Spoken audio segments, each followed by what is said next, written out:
This is surprising on nights like this, the young Indigenous up-and-coming sports stars that not only just doing it on the state stage, the Australian stage, but the world stage in all different types of sport? I think I've been involved in Queensland sport for 30 years and I'm not surprised because the greatest thing is seeing a young athlete at the very beginning of that journey, and it's an overused word, journey, but you see them at the start and you see almost that wave that their career becomes. I count myself very fortunate to have met Cathy Freeman when she was down at the Courier International School, and she had a Romanian coach, Mike Danila, at that stage. She was just at schoolgirls winning the 200 metres, and she had a pair of shoes, just been over to the States for the first time, and Carl Lewis had signed the running shoes. So little moments of inspiration there. You see that a little kid like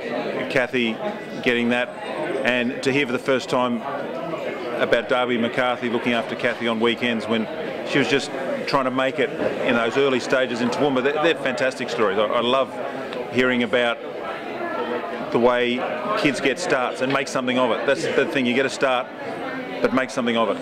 And you've been in quite a few different arenas, sporting arenas, in your job. Does it surprise you to see the ability of these, not only young Indigenous athletes, but even the current ones like the Inglisses and so on, and all their different sports? I think the thing that gets me most of all is really seeing those photos of AFL kids in the Northern Territory and the most remote communities with the biggest smiles on their face.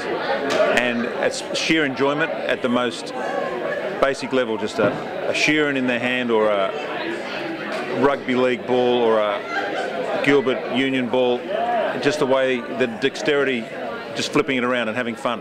And to me, it just, for every Greg Inglis that comes through, for every AFL ruck rover who's just beautiful with their hands, I think there's two or three others just sitting there, gems waiting to be discovered. And that's the exciting thing about Paddy Mills. I think when you look at basketball, you see a guy who's 7'2", who dunks the ball without even getting off the ground. You can't imagine doing that. But Paddy Mills, a normal sized guy with speed, great determination, beautiful three-point shot, quick, speedy, intelligent. Everyone can aspire to be Paddy Mills, work hard.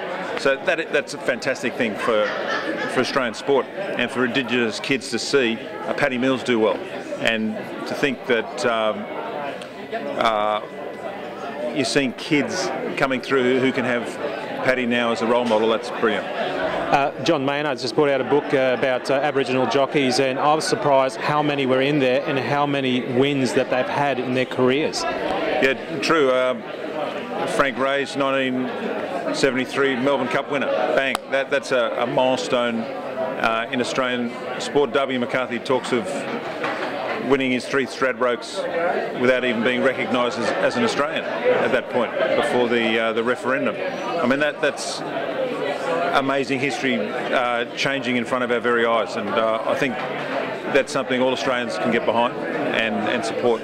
And finally, Jim, have you got a special moment that you can remember of an Indigenous person playing a sport, regardless of the sport or what they've done, that's just made you just take notice of, wow, my God, this person has just got it? I think everyone has their Cathy Freeman moment. To me, as a rugby union person, the Ella brothers, I count myself very fortunate to have been at Coogee Oval in the late 70s when that famous chant, Ella, Ella, Ella, was born, and it was literally seeing 3 boys just toy with the opposition. Mark had passed it to Glenn, Glenn had passed it to Gary, and back and forward, and they totally murdered the opposition, 50 points on, and it was just breathtaking. And that was at club level, they took it to state level, and for the Wallabies there were moments of absolute magic that we saw. And to me, that was something, as a young boy of similar age, I just had goosebumps watching that.